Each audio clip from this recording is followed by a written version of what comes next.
So அங்க வந்து ராமர் பக்தரால ராமர் கூட எதுவுமே செய்ய முடியல. உடனே வந்து அவருக்கு வந்து அந்த ஆஹ் தங்க காசுகள் வச்சுட்டு உடனே அவரை ரிலீஸ் பண்ண முடியும். ஆனா அவர் செஞ்ச கர்மா கண்டிப்பா அவர் அனுபவிக்கணும்னு சொல்லிட்டு அது எப்போ அந்த கர்மா முடியுதோ அதுக்கப்புறமா ராமர் வந்து அவருக்கு வந்து அந்த தங்க காசுகள் கொடுத்து அவரை வந்து வெளியில ஆக்குறாரு, வெளியில கொண்டு வர்றாரு. தியாகராஜர் வந்து ஒரு நல்ல கீர்த்தனை சொல்லியிருக்காரு, சாந்தமுல்லேக சௌக்கியமுல்லேது. சோ என்னதான் நம்ம வாழ்க்கையில ஆஹ் பணம் காசு இருந்தாலும், சொந்த பந்தங்கள் இருந்தாலும், ஆரோக்கியம் இருந்தாலும், மனசுல சாந்தம் இல்லைன்னா நமக்கு சௌக்கியமா இருக்க, ஆனந்தமா வாழ்ற வாழ்க்கைன்றது இருக்கிறதே இருக்க. ஒருத்தரை வந்து ஏதாவது தப்பு பண்ணா வந்து நம்ம வந்து உங்க சாரி கேட்டா கூட நம்ம அக்செப்டே பண்ண மாட்டோம். அதுவே எடுத்துக்கோங்க, நமக்கு பிடிச்ச மக்கள் ஆகட்டும், இல்ல நம்ம வீட்டுல அவங்க ஆகட்டும், ஏதாவது ஒரு தவறு பண்ணா சாரி கேட்டாங்கன்னா உடனே சார் ஓகே இனிமேல் இந்த மாதிரி பண்ணாத, ஏதோ ஒரு கோவத்துல இருந்து சரி பண்ணிடுவோம். ஆனா வெளி உலகத்துல யாராவது தப்பு பண்ணா அவங்க சாரி கேட்டு அதை நம்ம அக்செப்டே பண்ண மாட்டோம். ஆனா இங்க யோசிக்கணும், அவங்க தெரிஞ்சோ தெரியாமலோ பண்ணிட்டாங்க, இன்னொரு வாட்டி அந்த தவறு பண்ண மாட்டேன்னு எப்போ அவங்க சொல்றாங்களோ அங்க நம்ம மன்னிக்கிறன்ற குணம்ன்றது நம்ம கிட்ட இருக்கும். சித்தம்னா நம்ம எப்போ இந்த பிறவி எடுக்கிறோமோ 5 வயசுல இருந்து நம்ம அந்த சித்தத்துல தேவையில்லாத விஷயங்கள் எல்லாமே ஸ்டோர் பண்ணி கொடுப்போம். இங்க தியானத்துக்கு வந்ததுக்கு அப்புறமா என்ன செய்யணும், கண்களை மூடுங்க, சுவாசத்தை கவனிங்க. ஏதாவது எண்ணங்கள் வந்தா அதை வந்து நீங்க விட்டுட்டு மறுபடியும் சுவாசத்தை கவனிங்க சொல்றோம். சோ அந்த சித்தத்துல தேவையில்லாத விஷயங்கள் எல்லாமே வந்து வெளியே ஆக்கணும்னா இந்த தியானம் தான் சிறந்தது. இந்த தியானத்துக்கு வந்ததுக்கு அப்புறமா நம்ம வந்து சில 40 டேஸ் ஆகும். சில பேர் தேவையில்லாத விஷயங்கள் யோசனைகள்ன்றது வந்துட்டே இருக்கு, தியானமே பண்ண முடியல சில பேர் சொல்லுவாங்க. கொஞ்சம் கொஞ்சமா பிராக்டிஸ் பண்ண நம்ம அந்த சித்தத்துல காலி ஆயிடும். அதுக்கப்புறமா அந்த காஸ்மிக் எனர்ஜின்றது நம்ம உள்ளுக்குள்ள வாங்கலாம். இன்னும் இந்த தியானம் யாரெல்லாம் வந்து எலிஜிபிளா இருக்காங்க தியானம் பண்றது, 84 ஜீவராசிகள் எடுத்துக்கிட்டீங்கன்னா எல்லாத்துக்குமே வந்து அந்த அனிமல்ஸ் எல்லாமே பாத்தீங்கன்னா அதோட வந்து முதுகு ஸ்பைனல் கார்டு வந்து எப்படி இருக்கும், ஹாரிசான்டலா இருக்கும். ஆனா மனித ஜாதியில மட்டும்தான் மனிதர்களுக்கு வந்து ஸ்பைனல் கார்டு வெர்டிகலா இருக்கு. அப்படின்னா வெர்டிகலா ஸ்ட்ரெயிட்டா இருக்கிறதுனால அந்த காஸ்மிக் விஸ்வத்துக்கும் நமக்கு கனெக்ஷன்ன்றது நமக்கு ஏற்படுது.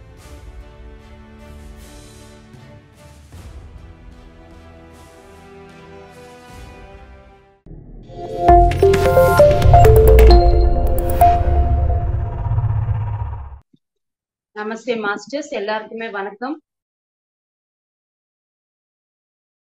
அதுக்கு முன்னாடி என்னதான் நல்ல கர்மாக்கள் பண்ணாலும் நம்மளுடைய பாவ கர்மாக்கள்ன்றது எப்போ அது முடியுதோ அப்பதான் வந்து நம்ம வந்து அதுல இருந்து விலகி வர முடியும். சோ அங்க வந்து ராமர் பக்தரால ராமர் கூட எதுவுமே செய்ய முடியல.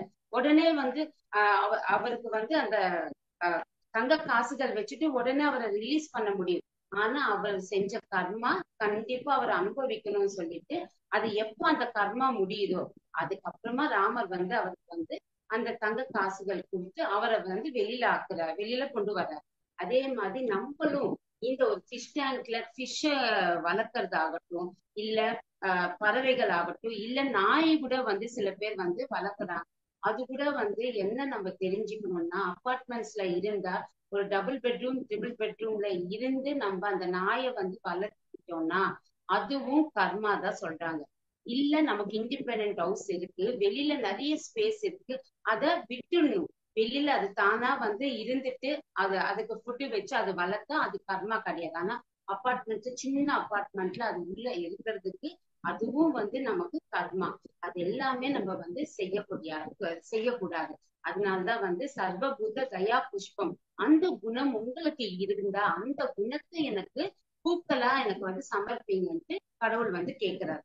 4வது வந்து சாந்த புஷ்பம், சாந்தம். தியாகராஜர் வந்து ஒரு நல்ல கீர்த்தனை சொல்லியிருக்காரு, சாந்தமுல்லேக சௌக்கியமுல்லேது. சோ என்னதான் நம்ம வாழ்க்கையில ஆஹ் பணம் காசு இருந்தாலும், சொந்த பந்தங்கள் இருந்தாலும், ஆரோக்கியம் இருந்தாலும், மனசுல சாந்தம் இல்லைன்னா நமக்கு சௌக்கியமா இருக்க, ஆனந்தமா வாழ்ற வாழ்க்கைன்றது இருக்கவே இருக்க. மனசுன்றது வந்து ஒருத்தர் வந்து எதுவுமே சரி செய்ய முடியாது. தானா நமக்கு வந்து இயல்பா அந்த மனம்ன்றது ஆரோக்கியமா சாந்தமா நமக்கு இருக்கணும். அப்படின்னா அந்த சாந்தம் இல்ல மத்தது எல்லாமே வாழ்க்கையில இருக்குன்னா எது தேடுதல் இருக்கு, எது கிடைச்சா நம்ம மனம் வந்து ஒரு சாந்த நிலைக்கு கொண்டு வர முடியும், ஆரோக்கியமா நம்மளுடைய வாழ்க்கை இருக்க முடியும்னா நம்ம அதை வந்து தெரிஞ்சுக்கணும். சாந்தம்ன்றது ரொம்ப ரொம்ப முக்கியம்.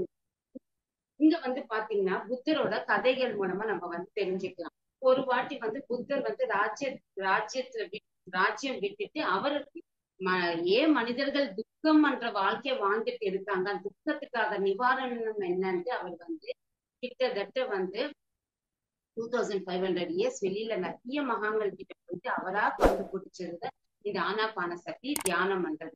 சோ இவர் வந்து பிச்சை எடுத்துட்டு எல்லாருக்கையும் வந்து அந்த பிச்சை பாத்திரத்துல அவரை எடுக்கும் போது ஒரு ஒரு மனிதன் கிட்ட போகும் அவர் வந்து இவரை வந்து நல்லா வந்து தேவையில்லாத வார்த்தைகளோட அவர் சொல்றாரு. உனக்கு கை காலு நல்லா இருக்கு, நீ ஏன் பிச்சை எடுக்கிற, நீ ஏதாவது வேலை பண்ணி நீ வந்து சம்பாதிக்கலாம் செய்யலாம். ஆனா அங்க வந்து புத்தர் அந்த நொடியில சாந்தமா இருக்காரு, எந்த ஒரு ரியாக்ஷன்ன்றது அவர் ஆகவே இல்லை. அப்பதான் அவருக்கு புரியுது, நான் எவ்வளவு சாந்தமா இருக்கேன், மத்தவங்க என்ன மாதிரி நிலையில இருந்து நம்மள வந்து திட்டினாலோ எது செஞ்சாலும் நம்ம ரியாக்ட் ஆகாம சாந்தமா இருக்கேன். அப்ப அந்த சாந்த குணம்ன்றது அங்க நம்ம வந்து அந்த குணத்துல நம்ம இருக்கோமான்றது செக் பண்ணணும். பத்ரிஜி கூட வந்து கூல் பேபி கூல் அப்பப்போ சொல்லிட்டே இருப்பாங்க. எங்குமே வந்து நம்ம கோபப்படக்கூடாது, ரியாக்ட் ஆகக்கூடாது.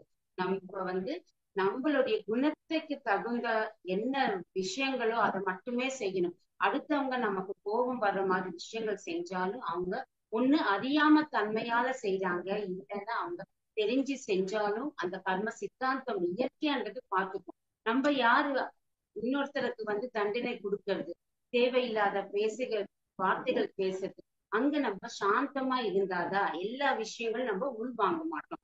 அப்ப நம்ம வாழ்க்கையில சந்தோஷமான வாழ்க்கைன்றது நமக்கு கிடைக்கும். சோ இங்க நம்ம ஒரு ஒரு ஒரு சைடு வந்து தியானம் பண்றோம், நிறைய புக்ஸ் நம்ம படிக்கிறோம், நிறைய விஷயங்கள் எல்லாருக்குமே சொல்லி கொடுக்குறோம், கிளாஸஸ் எடுக்கிறோம். ஆனா இயல்பான வாழ்க்கையில கோபத்தால மத்தவங்களை வந்து பிளேம் பண்றது, தவறான வார்த்தைகள் நம்ம பேசும்போது அது சரியில்லாதது. அந்த ஒரு குணம் நமக்கு இருந்தால் நம்மளுடைய ஆன்ம வளர்ச்சின்றது நமக்கு வந்து இருக்கவே இருக்காது. அதனால சகிப்பு தன்மை, நம்ம வந்து பேஷன்ஸா இருக்கணும். எந்த ஒரு நிலையிலையும் நம்ம அந்த குணத்தை வந்து கடவுளுக்கு வந்து சமர்ப்பிக்கணும். அதுதான் வந்து நம்ம தியானத்தால நம்ம வந்து புரிஞ்சுக்க முடியும்னு சொல்றாங்க. அதுக்கப்புறமா க்ஷமா புஷ்பம். க்ஷமா புஷ்பம்னா நம்ம வந்து ஒருத்தரை வந்து ஏதாவது தப்பு பண்ணா வந்து நம்ம வந்து உங்க சாரி கேட்டா கூட நம்ம அக்செப்டே பண்ண மாட்டோம். அதுவே எடுத்துக்கோங்க, நமக்கு பிடிச்ச மக்கள் ஆகட்டும், இல்ல நம்ம வீட்டுல அவங்க ஆகட்டும், ஏதாவது ஒரு தவறு பண்ணா சாரி கேட்டாங்கன்னா உடனே சார் ஓகே இனிமேல இந்த மாதிரி பண்ணாத, ஏதோ ஒரு கோவத்துல இருந்துட்டு சரி பண்ணிடுவோம். ஆனா வெளி உலகத்துல யாராவது தப்பு பண்ணா அவங்க சாரி கேட்டு அதை நம்ம அக்செப்டே பண்ண மாட்டோம். ஆனா இங்க யோசிக்கணும், அவங்க தெரிஞ்சோ தெரியாமலோ பண்ணிட்டாங்க, இன்னொரு வாட்டி அந்த தவறு பண்ண மாட்டேன்ட்டு எப்ப அவங்க சொல்றாங்களோ அங்க நம்ம மன்னிக்கிறன்ற குணம்ன்றது நம்ம கிட்ட இருக்கணும்.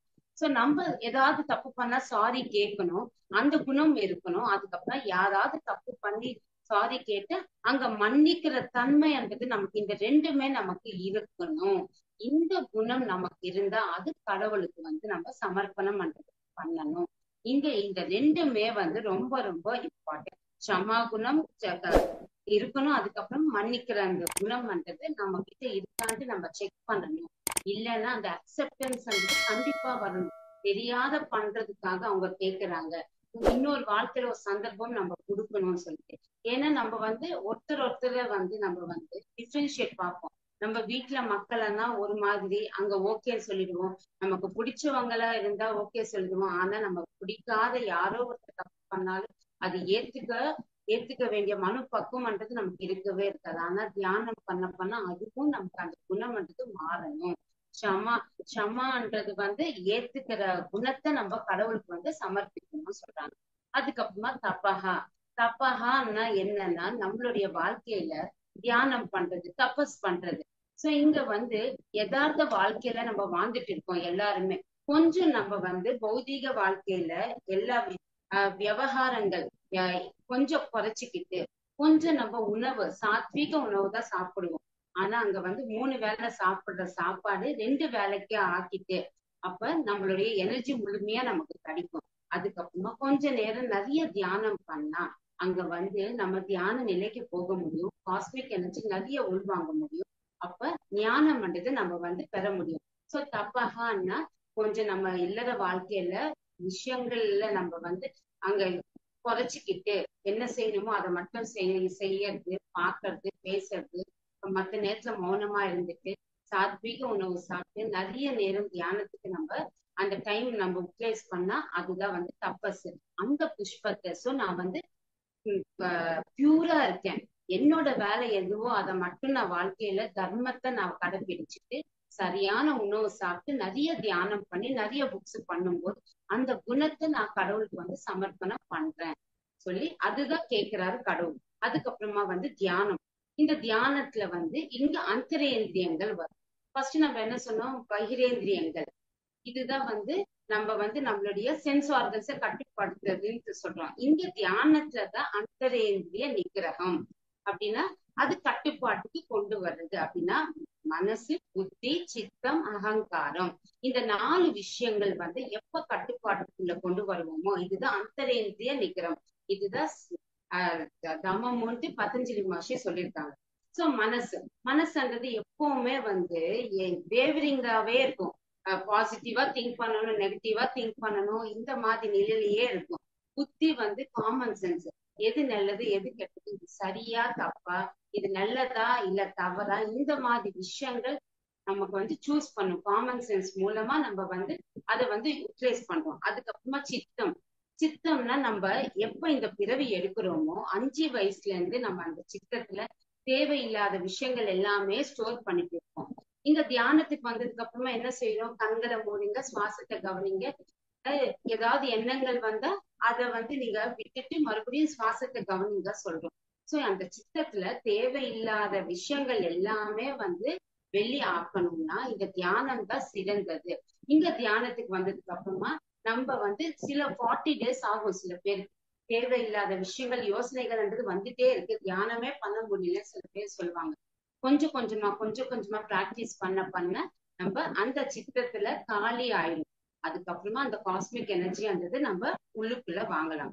அகங்காரம். அகங்காரம்னா அகம்னா நான், எனக்கு மட்டும்தான் வந்து வாழ்க்கை, எனக்கு நான் தான் சந்தோஷமா இருக்கணும், எனக்கு தான் எல்லா பேரு புகழ் கிடைக்கணும். இந்த அகம்ன்றது எல்லாருக்குமே வந்து இருக்கும். ஆனா அது நல்ல விஷயங்கள் மேல இருக்கணும். ராமர் மாதிரி இருக்கணும், ராவணாசுரர் மாதிரி நம்ம இருக்கக்கூடாது.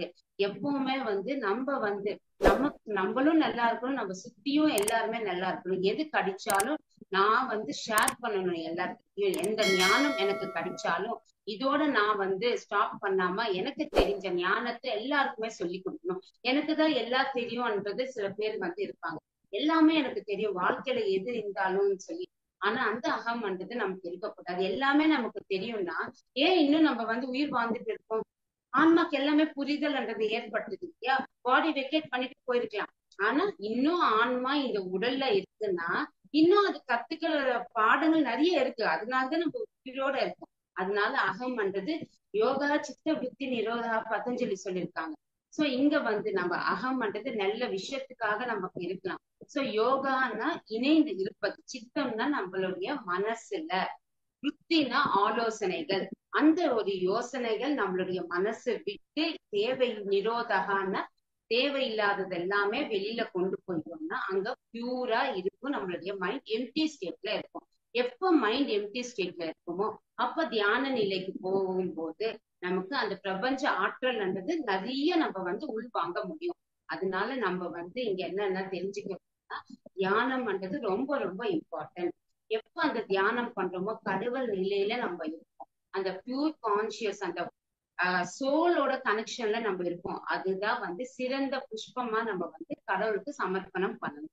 இன்னும் இந்த தியானம் யாரெல்லாம் வந்து எலிஜிபிளா இருக்காங்க தியானம் பண்றது, 84 ஜீவராசிகள் எடுத்துக்கிட்டீங்கன்னா எல்லாத்துக்குமே வந்து அந்த அனிமல்ஸ் எல்லாமே பாத்தீங்கன்னா அதோட வந்து முதுகு அந்த ஸ்பைனல் கார்டு வந்து எப்படி இருக்கும், ஹாரிசான்டலா இருக்கும். ஆனா மனித ஜாதியில மட்டும்தான் மனிதர்களுக்கு வந்து ஸ்பைனல் கார்டு வெர்டிகலா இருக்கும்.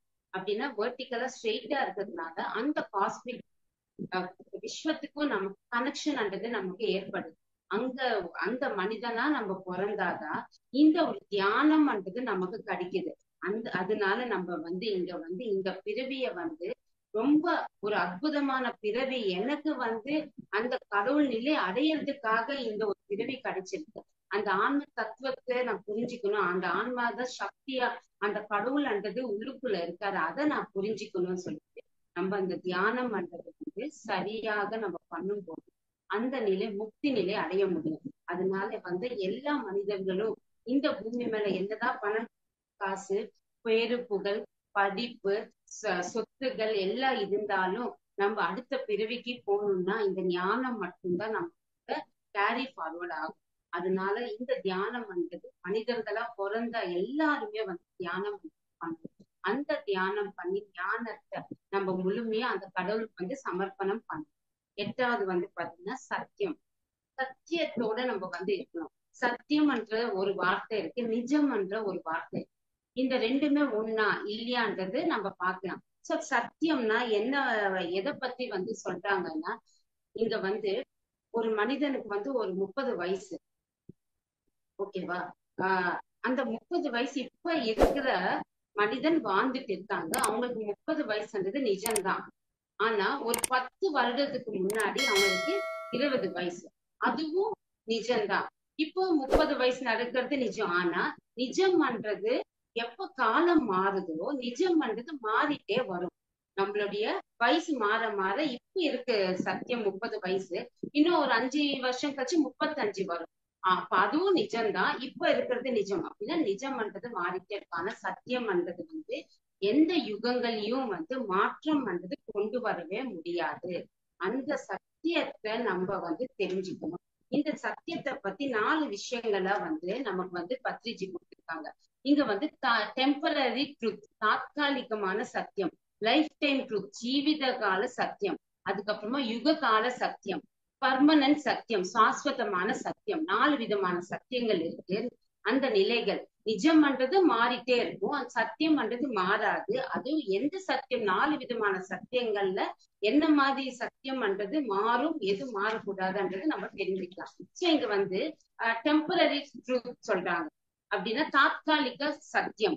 இப்ப நம்ம எதிரில ஒரு ஸ்வீட் இருக்கு, நம்மளால பார்க்க முடியுது, இருக்கு, அது நம்ம சாப்பிட்டுட்டோம்னா அங்க அந்த ஸ்வீட் கிடையாது. அப்ப சத்தியம் இருந்தது, ஆனா இப்ப இல்ல. அது தாத்காலிகமான சத்தியம், டெம்பரரி ட்ரூத் சொல்றோம். அதுக்கப்புறமா ஜீவித கால சத்தியம்.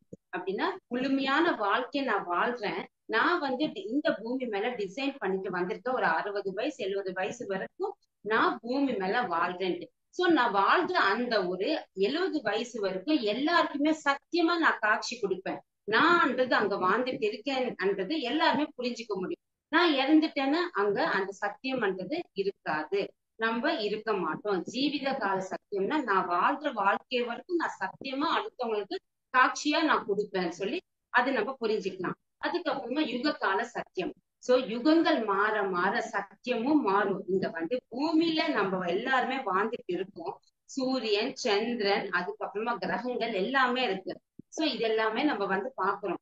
இங்க சூரியன் பிறக்கிறதுக்கு முன்னாடி சூரியன் கிடையாது, சூரியனுக்கு அப்புறமும் சூரியன் இருக்க மாட்டார். அப்படின்னு அதுக்கு ஆதி அந்தம்ன்றது இருக்கு, கிரியேஷனா இருக்கு, அந்தம் ஆறுது இருக்கு. சோ இங்க சிருஷ்டி பண்றது, ஸ்திதியா இருக்கிறது, லயமாகிறது, இது எல்லாமே இதுக்கு எல்லாமே இருக்கு.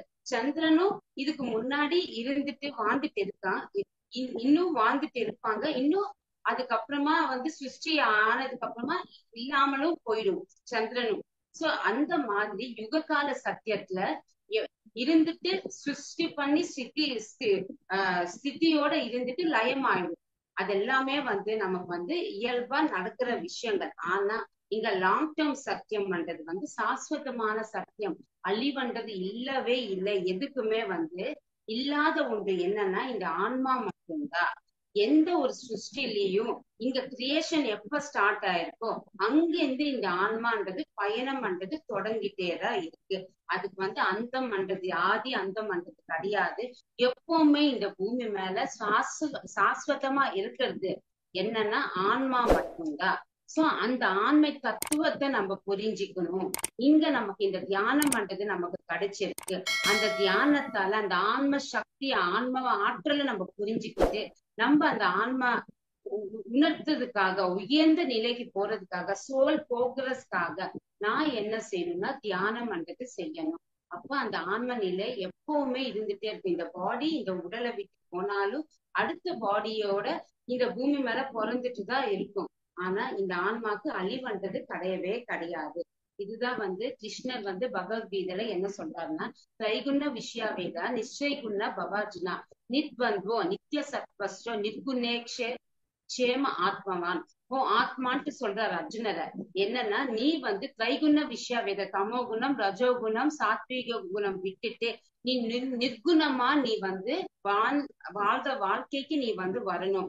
சோ நிச்சய குண பவாஜன் நீ யோகமா இருந்துட்டு தியான சாதனை பண்ணி நீ மோட்ச நிலை அடையணும்னு சொல்லிட்டு அந்த ஸ்லோகத்துல கிருஷ்ணர் சொல்றாரு. சோ நம்மளும் தமோ குணம் ரஜோகுணம் சாத்வீக குணம் என்ற நிலையில இருந்து சுத்த சாத்வீக குணத்துக்கு நம்ம எப்ப வருவோமோ அப்ப அந்த குணம் மாற்றம் பண்றது கிடைக்கும் போது இந்த அஷ்டதள குணங்கள் புஷ்பங்கள் நமக்குள்ள இருக்கும். அந்த ஒரு புஷ்பங்கள் கடவுளுக்கு சமர்ப்பணம் பண்ணணும். இதுதான் அஷ்டகுண புஷ்பங்கள் உத்தர கீதையில நமக்கு கீதா மகரந்தத்துல கிருஷ்ணர் ஒரு ஸ்லோகமா நமக்கு கொடுத்திருக்காங்க. சோ அதுதான் மாஸ்டர்ஸ் உங்ககிட்ட ஷேர் பண்ணேன். Thank you so much.